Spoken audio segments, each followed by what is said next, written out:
મારું નામ રાજેન્દ્રસિંહ પ્રતાપસિંહ સોલંકી, મારા ઘરેથી તાલુકા પંચાયતના ઉમેદવાર તરીકે અને પ્રમુખ તરીકે ફાઇનલ થયા છે. એમનું નામ અનુપા રાજેન્દ્ર સોલંકી.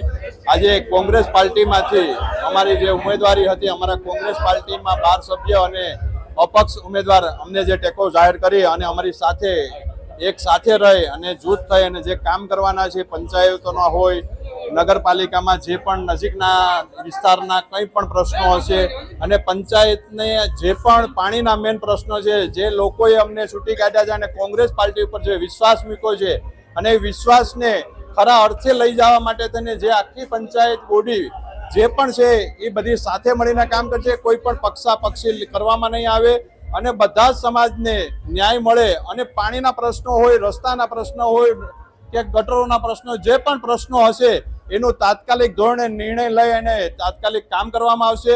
અને જે પણ તલાટીઓના કામગીરી હોય કે પંચાયતના લગતા જે પણ કામગીરી હશે એ લોકોને સરળતાથી સહજ રીતે કામ થઈ શકે એ માટેના સંપૂર્ણ પ્રયત્ન કરશું અને આવનારા દિવસોમાં એક જૂથ થઈને અને કોંગ્રેસ મજબૂત થશે એવા પ્રયત્નો પણ અમે કરીએ છીએ.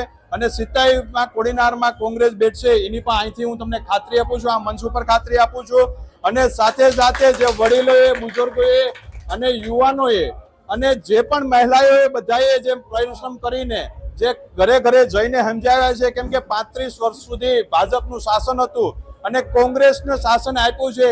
વારંવાર કહેવા છતાંય પણ પદાધિકારીઓ જે ભાજપના હતા એ લોકો કામ કરતા હતા, નતા કરતા. હવે જે પણ છે એ સાથે મળીને કામ કરવાનું છે અને એક જૂથ થઈ અને લોકોની સમસ્યા દૂર કરવાનો પ્રયત્ન કરવાનો છે. એટલું કહી આભાર.